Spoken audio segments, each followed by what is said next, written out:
घर का बंटवारा। अरे विनोद, तूने हलवाई को सारा सामान तो दे दिया है ना? अक्षय की शादी में कोई कमी नहीं रहनी चाहिए। आखिर सबसे छोटा भाई है तुम सबका। हाँ माँ, आप चिंता मत करो, मैं पूरा ध्यान रखूंगा। मंगल बेटा, तूने तो कहा था कि फूल का ऑर्डर दे दिया है, यहाँ तो फूल पहुँचे ही नहीं।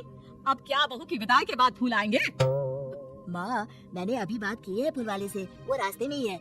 आप किशोर भैया से क्यों नहीं कहती कुछ करने को? किशोर पहले ही मेरे बताए काम कर रहा है।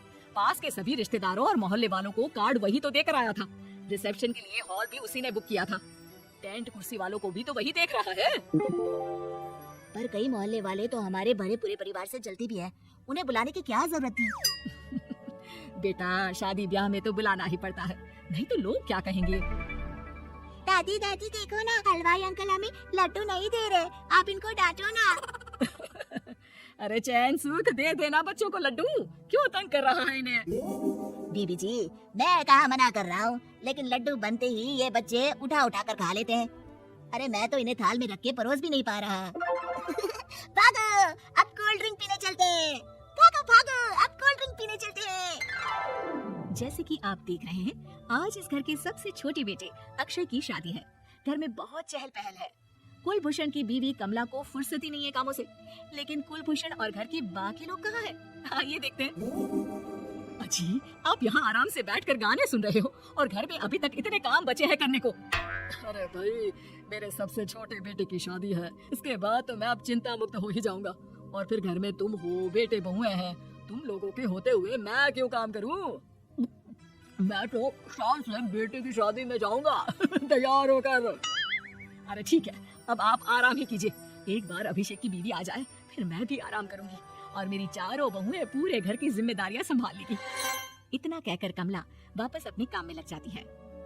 बेटा भी तो अब तक तैयार नहीं हुआ, किससे बात कर रहा है फोन पर? तैयार कैसे हूँ? सैलून जाने से तो आपने मना किया है, क्योंकि मुझे हल्दी लग चुकी है। भाभीियों को देखो, सुबह से पार्लर में है। अक्षय की शादी हो जाती है और नंदिता बहू बनकर घर आ जाती है, लेकिन इस घर की खुशियों को मानो किसी की नजर लग गई थी। नंदिता के आने के बाद आए दिन घर की शांति भंग होती रहती। अपने माँ बाप की इकलौती बेटी को इतने बड़े परिवार की जिम्मेदारियाँ कहाँ संभाली थी?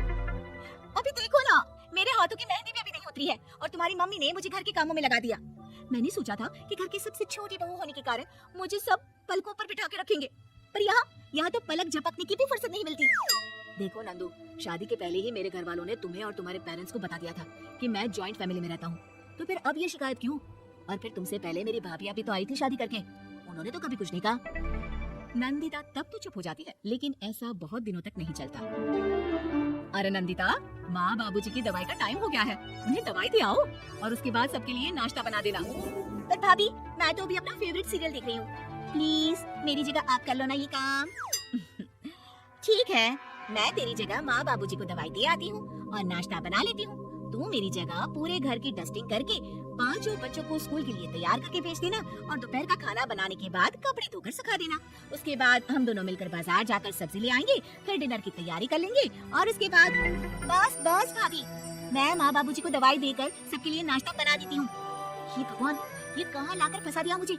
मेरे घर में तो गिनती की 8 रोटियां और 2 सब्जी बनती थी और नाश्ता निपट जाता था। यहाँ तो रोटियों का ढेर और सब्जियाँ बड़े बड़े पतीलों में बनानी पड़ती है। नाश्ता बनते बनते लंच का टाइम हो जाता है और लंच बनते बनते डिनर का। अभी मुझ में तुम्हारे पूरे परिवार का नखरा उठाने की और ताकत नहीं बची। मैं ऐसे नहीं रह सकती। अरे तो क्या चाहती हो तुम? मुझे अलग रहना है बस। तो ठीक है, हम कल ही शिफ्ट हो जाएंगे किराए के घर में। इतना बड़ा घर होते हुए हम किराए पे क्यों रहेंगे? ना जी ना, घर में ही दीवार खड़ी करो अपने हिस्से के आगे। घर के साथ साथ घर की खुशियों में भी दीवार खींच जाती है। ऐसे ही कई महीने बीत जाते हैं और नंदिता माँ बन जाती है। बच्चे के आने से अभिषेक के कंधों पर खर्चों का बोझ आ पड़ता है। अभिषेक का बोझ कम करने के लिए नंदिता भी पार्ट टाइम जॉब कर लेती है, लेकिन इससे उसके सर पर नौकरी, घर और बच्चे की जिम्मेदारी बढ़ जाती है। नंदिता, ये क्या है? तुमने घर भी ठीक से साफ नहीं किया, ना ही मेरे कपड़े धुले हैं। चिंटू के बाल भी कटवाने जाना था, देखो उसके बाल कितने बढ़ गए हैं। अरे करती क्या हो पूरा दिन तुम? मैं करती क्या हूँ?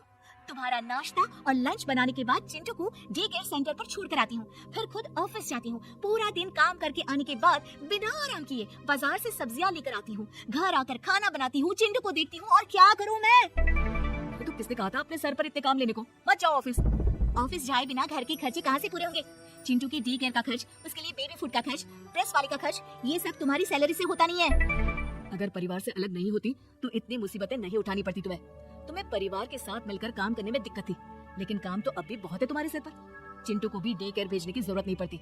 उसको गोद में खिलाने के लिए दादा दादी और घर के सभी बड़े होते। उसके साथ खेलने के लिए उसके भाई बहन भी होते। मेरे तीनों बड़े भाइयों के बच्चे भी बड़े हुए हैं, लेकिन बिना महंगा बेबी फूड खाए, क्योंकि मेरी माँ और भाभी आप बहुत अच्छे से जानती है कि बच्चे को क्या खिलाना चाहिए। बिजली के बिल जैसे खर्चे भी सब मिलकर बांट लेते थे, लेकिन तुम्हें तो सबसे अलग रहने में ही मजा आता है, तो अब शिकायत क्यों करती हो? बस करो अभिषेक, बस करो। मैं मानती हूँ कि मैं गलत थी। मेरे एक गलत फैसले ने हमें बिल्कुल अकेला कर दिया है सबसे। एक घर में होते हुए भी हम बाकी परिवार से अजनबियों की तरह रह रहे हैं। अभिषेक और नंदिता की सारी बातें घर के बाकी लोगों को सुनाई दे रही थी। तभी कमला बोल पड़ती है, अरे नंदिता बहू, किसने कहा कि तुम अकेले हो? तुम्हारा इतना भरा पूरा परिवार है ना तुम्हारे साथ। हम तो बस ये चाहते थे कि तुम अपनी गलती समझ जाओ। अगर हम तुम्हें समझाते तो शायद तुम ना समझती, लेकिन अपनी गलती का एहसास तुम्हें खुद हो गया है, तो अब तुम समझ चुकी हो परिवार में एक साथ रहने का मोल क्या होता है। मम्मी जी मुझे माफ कर दीजिए, अब ऐसा दोबारा कभी नहीं होगा। अरे माफी बाद में, पहले मेरा पोता जरा मेरी